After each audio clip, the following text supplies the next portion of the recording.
This here's from TMZ. Blake Lively and Ryan Reynolds, please shut Justin Baldoni's lawyer up. Let's see what we got.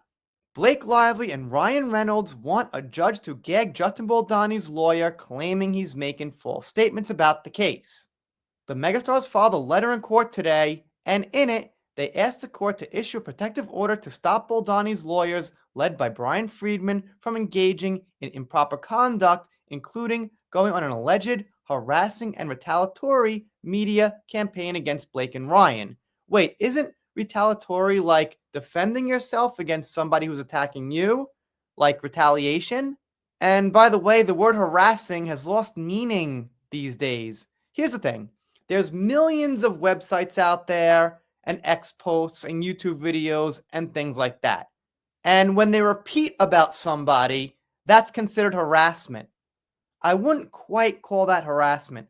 I would say harassment is when one person specifically keeps coming at you, and I would argue on a private level. DMs, your phone number, your home address, they're harassing you. If I just keep putting my opinion out there about someone, it's repeating, but it's not a requirement they even hear it themselves.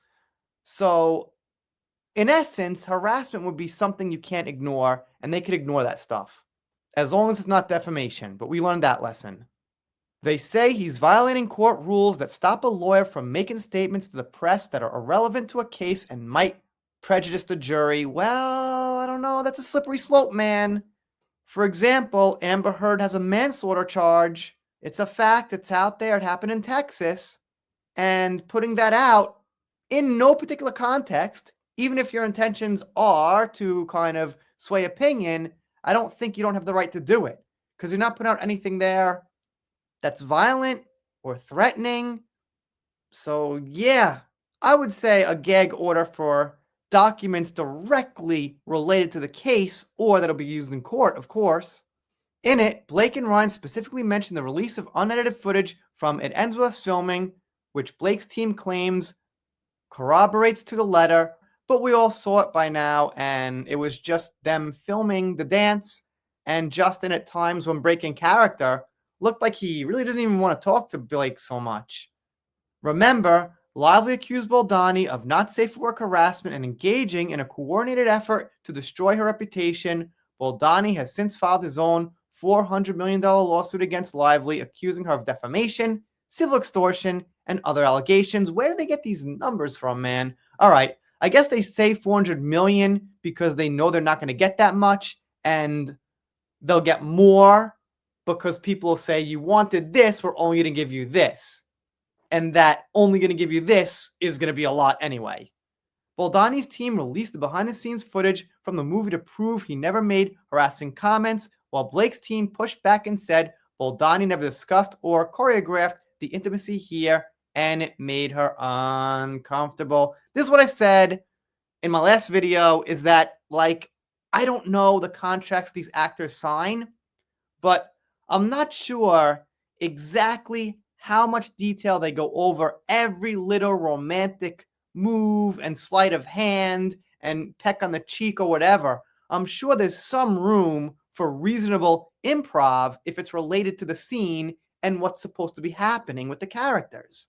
If a person signs up to do a fully nude sex scene, of course, in acting, in the movement, something might get, touched or scraped or whatever as part of the improv, but you're signing on to do a sex scene in the first place, so you should be comfortable with some kind of, little differences in the script. Not that this was a sex scene, but similarly, if you're doing a scene where you're pretty much dancing very close, pretty much neck to neck, almost kissing, you should have in mind there's going to be some improv leeway and you're doing the job.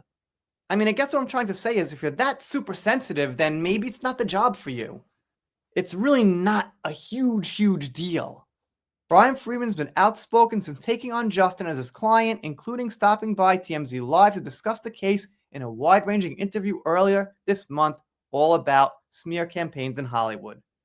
Sources connected to JB tell TMZ they believe it's grossly unfair to impose a gag order after Justin has been defamed by the New York Times in an article that they say has cost him 3 jobs and hundreds of millions of dollars. All Justin wants to do, the source says, is release videos and text messages to prove the allegations are false.